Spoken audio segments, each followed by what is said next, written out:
3 priorités, vous les retiendrez facilement. La première, rétablir l'ordre. La deuxième, rétablir l'ordre. La troisième, rétablir l'ordre. Ils sont racistes, ils sont bourgeois, ils sont homophobes. Dans leurs grands appartements parisiens, ils se demandent parfois si, au fond, l'interdiction du travail des enfants était une bonne idée et ils rétabliraient la retraite à 70 ans si jamais on leur en donnait l'occasion. Cette semaine, le nouveau gouvernement Barnier a été présenté et sans surprise, il est ultra réactionnaire. Nous devons avoir le courage de la fermeté. Nous ne devons rien, absolument rien, laisser passer. Depuis dimanche, on a beaucoup détaillé les différents profils de ces ministres, mais aujourd'hui, je voudrais parler d'autre chose. Parce que ce gouvernement, il va sûrement être l'un des plus réactionnaires de la Ve République, mais il est surtout, avant tout, le plus fragile. Avant même qu'il soit nommé, vous avez pu voir les embrouilles entre macronistes et LR, entre Le Pen et les macronistes. Les tensions, elles ont été énormes avant que le gouvernement soit nommé, et depuis qu'il est nommé, elles continuent. C'est simple, chaque jour, Barnier doit décrocher son téléphone pour s'excuser auprès de Marine Le Pen, auprès du maire de Cannes LR, etc., etc. Tout simplement parce que ce gouvernement, c'est du bricolage. Après les législatives, Macron il a pu utiliser les institutions pour imposer de force une solution qui dérogeait totalement aux résultats des urnes. Mais ce gouvernement, il est ultra fragile. Alors certes, il y a cette alliance entre LR et macronistes, il y a ce soutien de Le Pen qui montre qu'elle est une alliée de Macron, mais chacun compte bien jouer sa partition. Chacun est là avec un objectif, donner un peu de gouvernabilité en attendant les prochaines élections. Dans ce cadre, il faut s'attendre les prochains mois à des tensions énormes, à la fois à l'intérieur du gouvernement et à l'extérieur. Chaque groupe essaye de montrer que c'est lui qui commande, que ce soit LR, les macronistes ou Le Pen. Il profite pour ça de Barnier qui est très fragile et qui peut sauter à la moindre motion de censure appuyée par l'extrême droite. Alors certes, on pourrait dire que Barnier il permet au moins de contenir la crise temporairement et de mener des attaques contre les étrangers, contre l'extrême gauche comme on le voit déjà ces derniers jours. Le problème c'est que très rapidement, il va devoir affronter des épreuves immenses. D'abord le budget qui, d'après le président de la Cour des comptes, est un des plus difficiles de l'histoire de la Ve République. Il va falloir trouver des dizaines de milliards d'économies, il va falloir faire payer les classes populaires et les ouvriers, mais en même temps, il va falloir trouver des solutions pour augmenter les recettes. Dans ce cadre, on voit déjà qu'il y a des tensions sur la question de la hausse des impôts et la question de faire payer les riches. Leur problème, c'est pas de faire payer les bourgeois, ça tout le monde est contre, mais de savoir s'il ne faudrait pas faire quelques concessions pour rendre plus acceptable l'austérité pour les ouvriers. Et pour couronner le tout, le gouvernement il va devoir affronter cette situation dans un contexte de déclin de l'impérialisme français qui recule sur ses positions partout dans le monde. Pour toutes ces raisons, la crise politique qu'on est en train de vivre, elle est loin d'être anodine et on peut même parler d'une crise de régime. Rendez-vous compte, ça fait 2 élections législatives de suite qu'on n'a pas de majorité absolue à l'Assemblée. Pour les classes dominantes, on est face au risque d'une ingouvernabilité. La crise qu'on vit actuellement, c'est aussi une crise du macronisme. En 2017, le macronisme il était venu apporter une réponse à la crise des 2 partis historiques du régime, LR et le Parti socialiste. Sauf que Jupiter, il a rapidement vu sa base sociale, minoritaire dès le départ, s'effriter à l'épreuve du pouvoir et de la lutte de classe. En 5 ans, on a donc vu le centre incarné par le macronisme s'effondrer progressivement, en même temps que se renforcer à droite le RN et à gauche la France Insoumise. Tout ça, ça a donné en 2022 la fameuse tripolarisation avec 3 blocs de taille plus ou moins équivalente à l'Assemblée. Le bloc de gauche, le bloc de centre et le bloc d'extrême droite. Cette situation, elle est inquiétante pour les classes dominantes parce qu'elle promet énormément d'instabilité avec l'impossibilité de compter sur une majorité nette à l'Assemblée. Pour comprendre à quel point cette situation c'est un problème, il faut se rappeler que la Ve République elle est née en 1958, après un coup d'État militaire pour sortir la France de la guerre d'Algérie. L'objectif de De Gaulle, c'était d'instaurer un État fort, négocier la fin de l'empire colonial français tout en défendant les intérêts de l'État et de ses multinationales, et puis aussi de moderniser le capitalisme français. Au-dessus des querelles politiques, il existe un arbitre national, élu par les citoyens qui ont un mandat public. Il existe un gouvernement qui soit fait pour gouverner, à qui on en laisse le temps et la possibilité. Après l'instabilité politique de la IVe République, ce nouveau régime il s'est distingué par sa capacité à forger des majorités très importantes. Ce que les constitutionnalistes ils appellent le fait majoritaire, ça a apporté au régime l'assurance d'une gouvernabilité importante, la possibilité de pouvoir appliquer leur programme de guerre sociale contre les travailleurs. À partir de la fin des années 70, il y a le bipartisme qui s'est mis en place, avec une alternance droite-gauche quasiment entre chaque élection. Cette alternance, qui a été favorisée par le scrutin majoritaire, c'était un cadeau magnifique pour les classes dominantes. D'un côté, ça les assurait que peu importe qui gagnait les élections, c'était un parti du régime, c'est-à-dire un parti qui savait qu'il devait respecter les institutions et respecter les désirs de la bourgeoisie. Dans le même temps, ça permettait de donner à la population l'illusion d'un choix entre la gauche et la droite. À partir des années 2000, la mécanique, elle s'est grippée. En 2002, le PS y subit un revers énorme et c'est Jean-Marie Le Pen qui arrive au deuxième tour de l'élection présidentielle. 3 ans plus tard, le traité constitutionnel européen, qui est soutenu par le PS comme par la droite, il est rejeté majoritairement dans les urnes. On voit que le régime il commence à dysfonctionner et en même temps, il y a un sursaut de la lutte de classe. En 2005 avec les révoltes dans les quartiers populaires, en 2006 contre les CPE, en 2009 avec la grève générale en Guadeloupe et en 2010 avec la grande bataille contre la réforme des retraites. Sarkozy puis Hollande vont tous les deux finir leur quinquennat avec des niveaux d'impopularité très importants et on voit que les deux partis du régime commencent eux aussi à entrer en crise. D'autant que la lutte de classe elle reprend de façon intense à partir de 2016 et que dans ce cadre, on va voir s'enchaîner les mobilisations nationales qui mettent en cause directement le régime et les institutions. En 2016, autour du 49.3 sur la loi travail. En 2018, avec les Gilets jaunes qui s'en prennent à la présidence de la République. En 2023,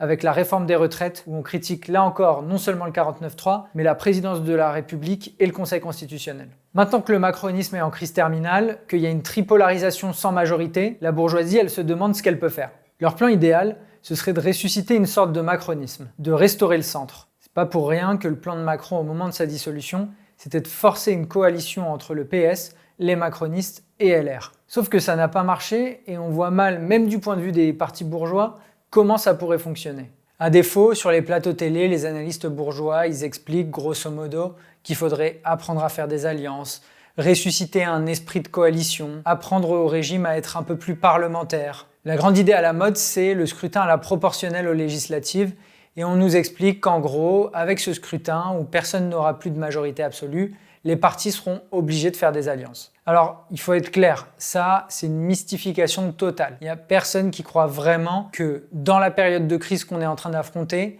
le résultat, ça va être plus de démocratie. Dans la Ve République, le Parlement, il a quasiment aucune influence. Tout est fait pour qu'il soit domestiqué par l'exécutif. Alors aujourd'hui, il y a une crise qui fait qu'il revêt plus d'importance, mais c'est juste passager. Vous pensez vraiment que dans un moment où le capitalisme français est en déclin, où la guerre est à nos portes, vous pensez qu'à ce moment-là, la priorité des classes dominantes, ça va être de donner plus de démocratie, plus d'importance aux partis qui sont plus divisés que jamais ? Non, leur objectif, ça va être de trouver un moyen de renforcer l'autoritarisme, de renforcer le bonapartisme et de trouver un moyen de conquérir une majorité malgré tout. Une option pour faire ça, c'est l'extrême droite au pouvoir.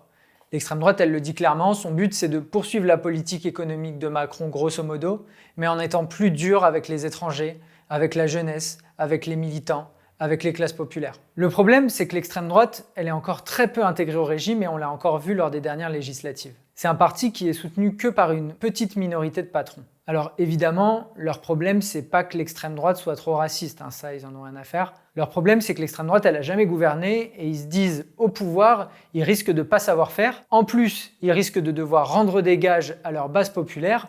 Et pour finir, le RN au pouvoir, c'est l'assurance d'avoir les syndicats, les travailleurs et la jeunesse dans la rue. L'autre option, c'est un nouveau bonapartisme venu du centre, un gouvernement autoritaire formé par quelqu'un qui vient de l'establishment et qui se propose de faire un peu la même chose que Macron mais encore plus dur et qui utilise une démagogie raciste pour séduire une partie de la base électorale du RN. Ça, c'est le projet de quelqu'un comme Édouard Philippe, mais il a des rivaux qui sont exactement sur le même créneau, par exemple Laurent Wauquiez à droite. Vous voyez, toutes ces options, elles sont ultra réactionnaires et une chose est sûre, si la crise actuelle, elle se dénoue entre les mains des classes dominantes, ce sera au service d'un projet de guerre contre notre classe. Mais il y a une autre option, c'est qu'on profite de la crise de ceux d'en haut, de la désorientation de la bourgeoisie, pour imposer une sortie par en bas. Le problème, c'est qu'il n'y a pas grand monde qui a l'air de vouloir organiser ça. D'un côté, on a LFI qui, en cette rentrée, propose d'un côté de destituer Macron par l'article 68 de la Constitution, et de l'autre d'organiser ces fameuses marches citoyennes le samedi.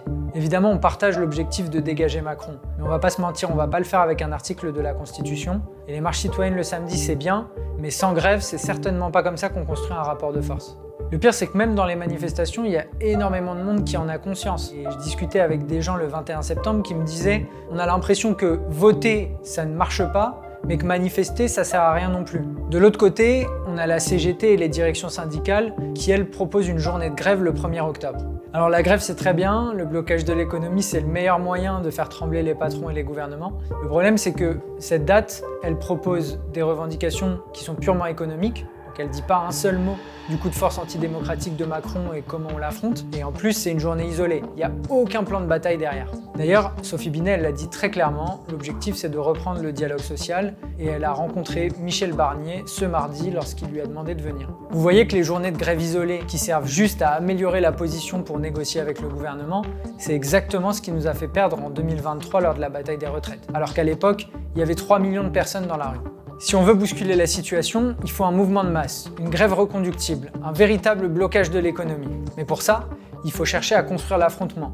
D'un côté pour arracher des revendications sociales d'urgence, de l'autre pour en finir avec l'autoritarisme de Macron et de la Ve République. Je vous ai parlé de la crise politique, du blocage parlementaire, de la montée de l'extrême droite et du danger autoritaire. La seule force qui peut bousculer tout ça, c'est le mouvement de masse, c'est le blocage de l'économie.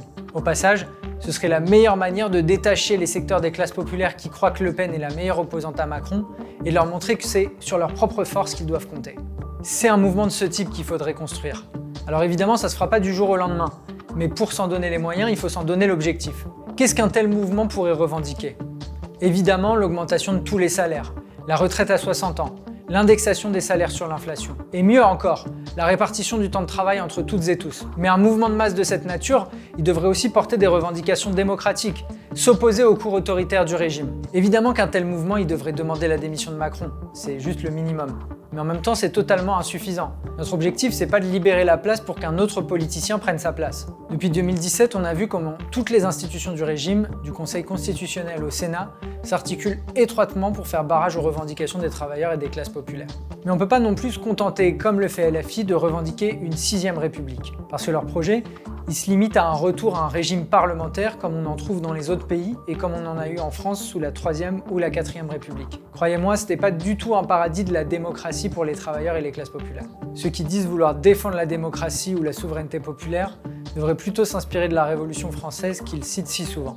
Par exemple, plutôt que de demander une 6e République qui laisserait en place l'essentiel des institutions actuelles, il faudrait faire comme en 1793, une assemblée unique qui concentre le pouvoir législatif et exécutif, un parlement débarrassé du contrôle du Sénat et du Conseil constitutionnel. Ces députés pourraient être élus pour 2 ans et devraient être révocables à tout moment et payés au salaire médian.